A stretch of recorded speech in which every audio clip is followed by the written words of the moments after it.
What's this? A bunch of guns? And artillery? Wait a minute. I know someone who would have something to say about this. Victory is assured, sir. Oh, that's right, folks. The Kentucky Fried Advisor's back, and he approves of all the gunpowder units here because of his obvious American cavalryman over accent there. Anyway, let's kick things off into the battle. It's going to be Empire versus Wood Elves, and the Empire player wanted to show off some Mortar play. And let's watch the Mortars here. Got some pretty good hits that first time around. Clean misses there. Mortar is not very accurate, though it does do a lot of damage to infantry. These particular mortars have not been chevroned up. I think they have one, maybe. So there's 2 great swords, line of flagellants, silver bullets, and Sterling's Revenge, 2 crossbows, Boris Todbringer on foot, 2 Empire Knights, a spearman in the back, and a light wizard with just the net of Amantok and Arcane Conduit. The Elf Archers are going to put a pretty big beating down, but when you have mortars, we all just heard the guy, victory must be assured. This is a pretty cool looking scene. Holy crap, I cannot wait for Warhammer 2. I need some sweet dinosaur action. It's going to be great. Boom! Yeah, these woodland fairy boys here are not liking that that type of barrage, and neither is the Glady. Good grief, look at her getting wrecked. Absolutely shreked. And then over here there was a net used on the Wild Riders, which was really nice, because Wild Riders do pretty decent versus Empire Knights, actually. Some War Dancers with Azrael Spear getting after Boris, but they're going to get hit by great swords.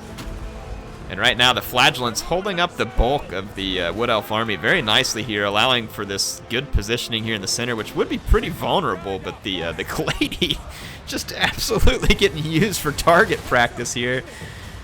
As the Silver Bullet, or the Sterling's Revenge, just breaks out the 7.5 shot 12 gauge here and goes bird hunting. I don't know, man. It's going to take a lot more than 7.5 shot. You might need some buck to bring down that dragon, or better yet, a slug. Oh, man.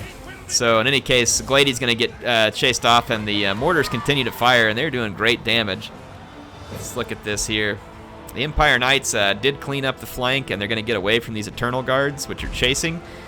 So it's not going to happen. And you can see the Flagellants have held up the elf line nicely, but there are some very healthy treekin waiting here. Spellsinger, I don't know if that's due to overcast or what, but the Lure of Life Spellsinger. Oh, no, Boris got her. Ha! Just now noticed Boris sitting here. He's like, yeah, I'm not really concerned about all these spears. My name's Boris. Pretty good kills on these mortars. So not bad at all. Most of the Elf Archers have been contained. I'm really kind of surprised that, I mean, I guess the Elf Archers got pressured a little bit to stay back, because they could have laid waste to Sterling's Revenge and the Silver Bullets pretty quickly. So I was too busy getting zoomed in shots and didn't exactly catch everything that had happened. Boris is in a pretty tough fight right now, actually, up against all these War Dancers. See what's happening there. Treekin still fighting the Flagellants, and now they're getting hit by the Silver Bullets. They're going to die in a huge hurry. And Sterling's Revenge will actually be pretty good versus the Treekin as well. Not as good as the Silver Bullets, but they will get the job done. Uh-oh. Is Boris going to run away? Is Boris going to run away in the face of Wood Elves? I think he is.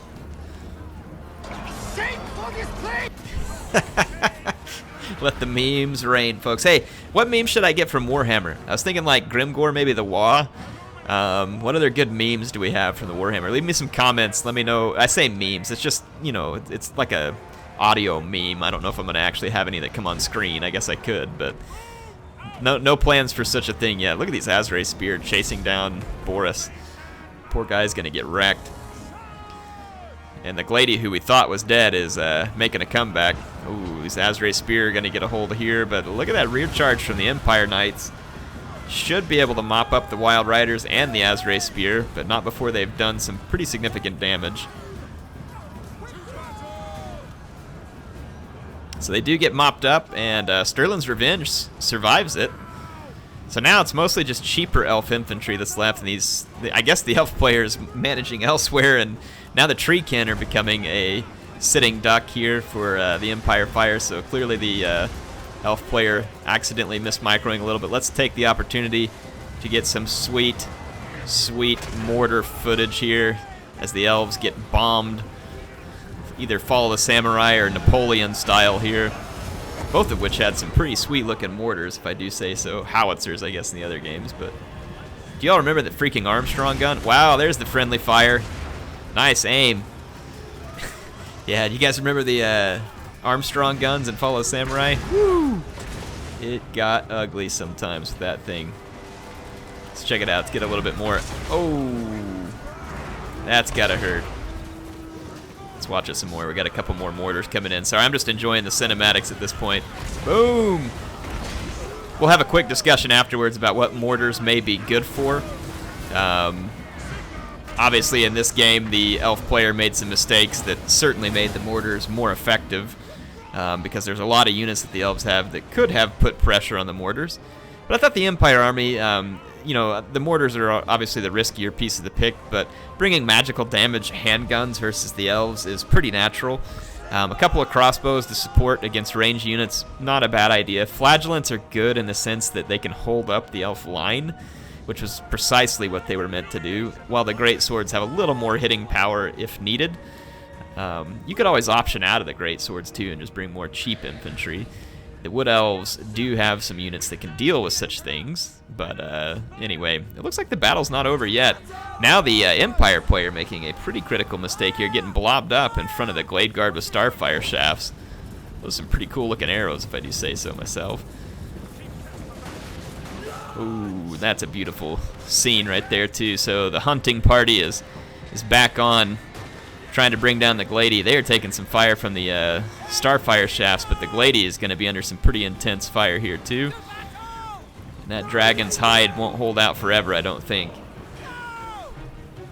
Earthblood being used kind of at the last second there, but the Glady can't heal anymore, so I think she's finished. 72 kills for one mortar, 80 for another. Both have picked up a chevron.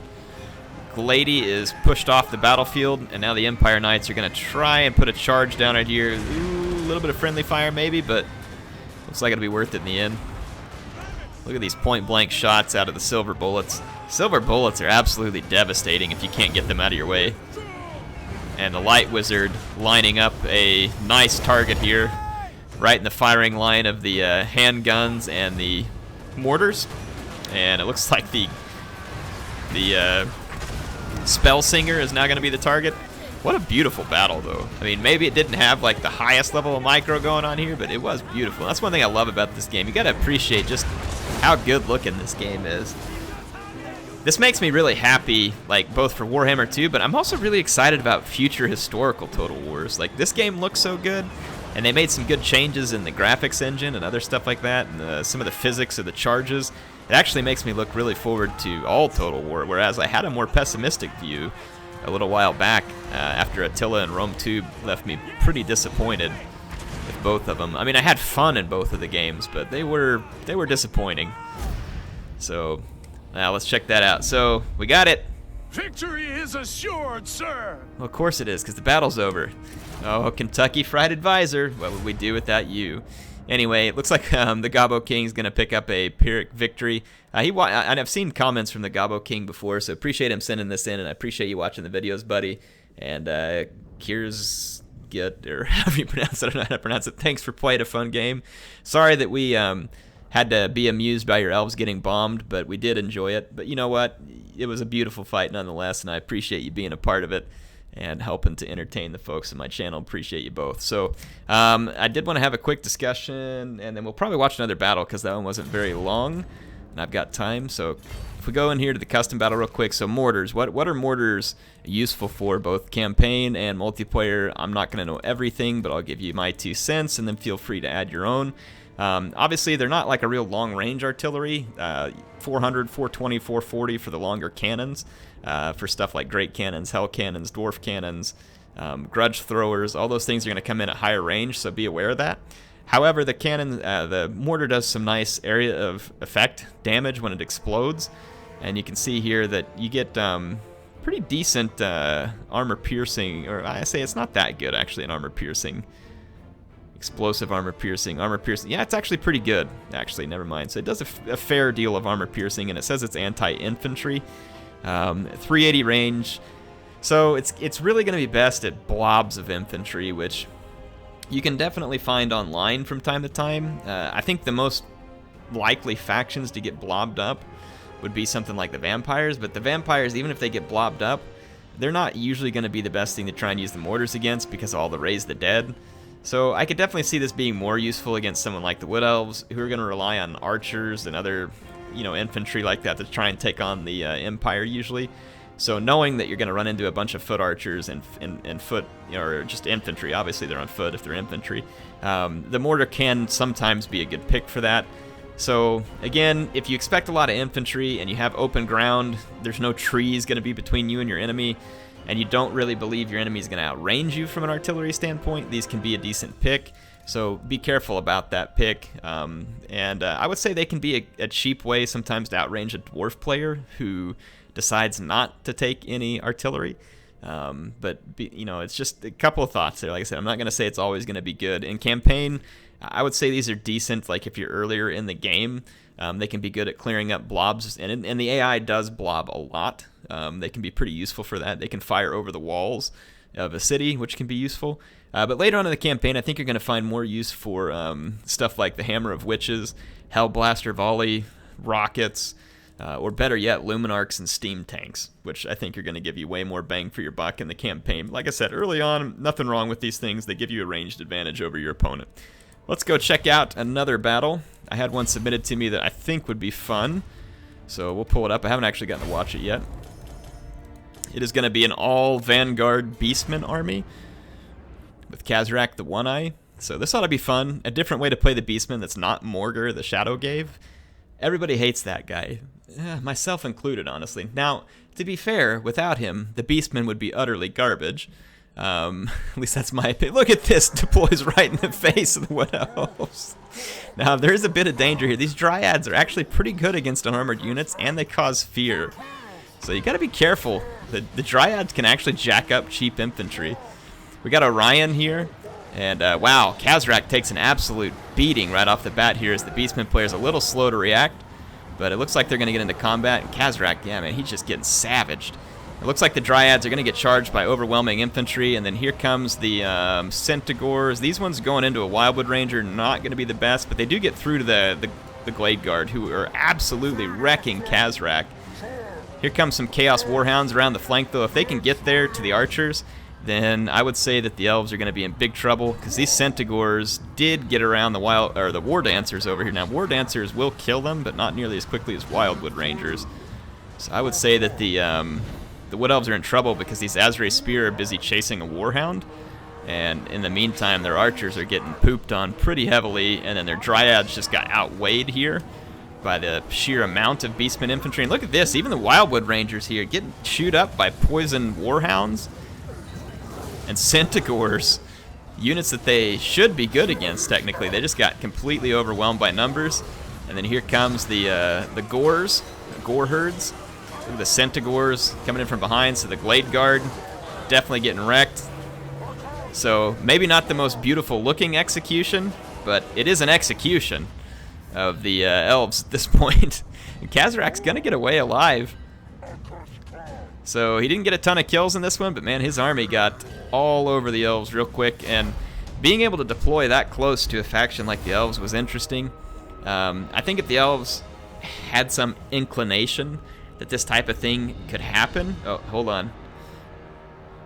Wait for it. Victory is assured, sir. All right, and then for the Wood Elves. Sorry, I can't help it. I'll try not to overuse them too much, but it's too much fun. All right, so yeah. Anyway, the Wood Elves. Oh, thank you to both players, by the way, too. Appreciate you being on there. And if you hear me doing the shameful display thing, and you're one of the players I'm doing it, it's just for fun. I'm not actually trying to run anybody down. I have more shameful displays than almost anybody. I guarantee you that. So let's take a look at the Beastmen.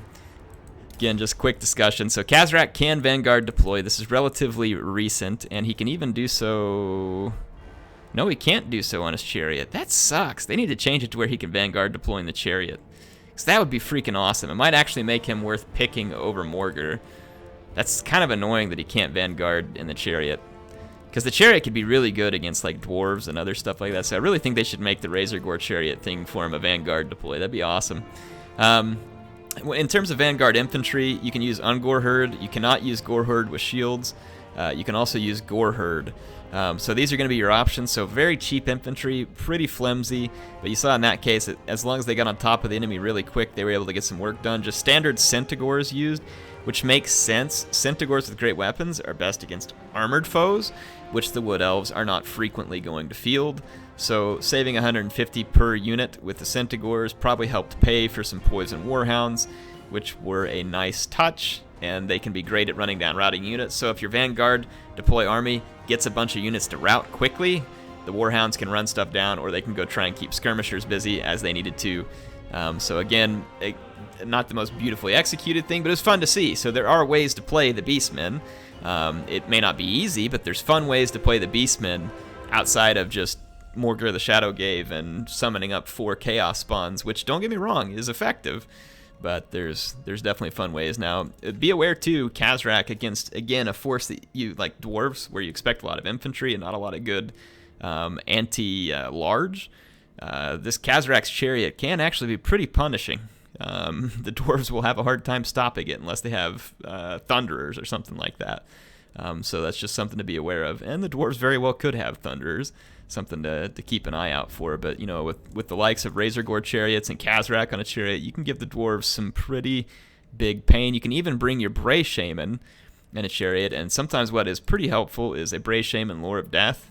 You could always do a Fate of Buna on a unit like... that actually makes me curious how much damage it causes. Because the dwarves have some inherent magic resistance, and now I just want to do a quick test. Let's see. Come here, dwarves. Let's just pick, well, Rune Lord probably has the most missile magic resistance. 25, no, so he's about the same as everybody else. But if he comes on his Anvil of Doom, I think it goes up. Yeah, it goes up to 40%. But let's just pretend he's not on the Anvil. And we'll bring a Rune Lord. I'm going to take away his abilities just for the sake of a test here. And let's say like a Grumbling Guard, because this is a pretty high value target. Or maybe even Dragonback Slayers. So I'm going to throw a couple of these units in here, and I understand that this favors me big time in terms of spend. This is just for demonstration purposes. It's not meant to be some kind of realistic scenario against the dwarves. I just want to test something real quick and see with the dwarves' magic resistance, how good is the Lore of Death? And it's just a thought I had real quick. You could also use Flock of Doom, which could potentially do you some good against the dwarves, but again, 25% magic resistance. Oh, I forgot to put this yokel in his chariot. My bad. Whatever. He's gonna have to go in on foot. We'll start the battle and see if we can build up little winds of magic real quick anyway, because it's gonna take quite a bit for Fate of Buna.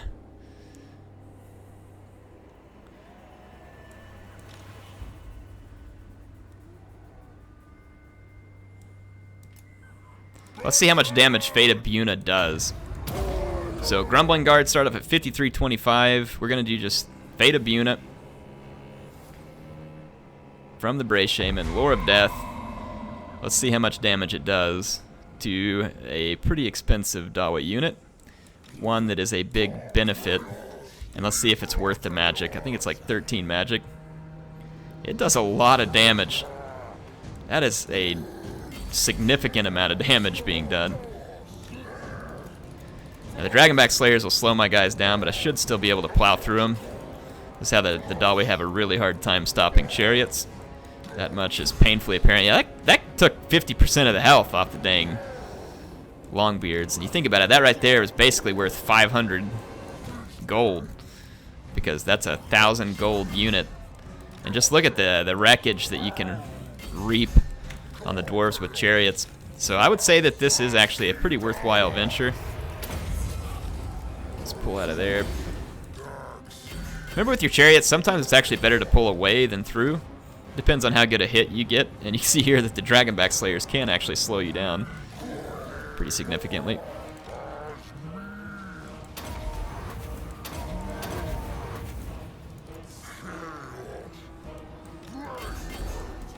Let's actually fight the Dragonback Slayers for a minute. We'll charge them down. I wanted to Spirit Leech the enemy lord here real quick. I'm almost close enough to do it. Get him! There we go. I want to see how much damage it does to the enemy lord.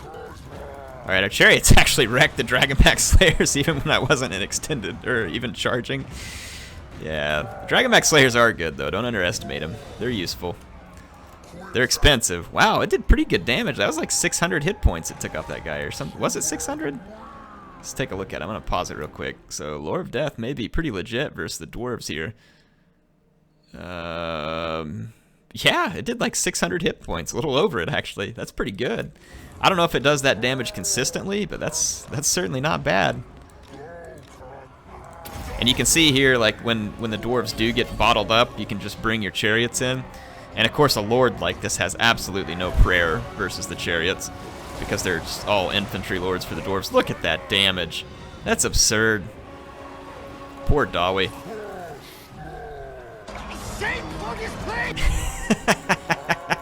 Couldn't help it. Shameful display. Anyway, yeah, so I guess this would be a pretty viable option against the Dawi. You can see the damage you're able to do to the lord. We got 600 hit points the first time. Let's see what we get the second time, just for sake of comparison. The enemy lord's shattered at this point anyway, but we got 600 the first time, which took us down to about 23, and then we got about 500 that time, so it's not bad, all things considered. You see how much damage that puts on the dwarves who can't heal. So, I don't know. Interesting thoughts for the Beastmen.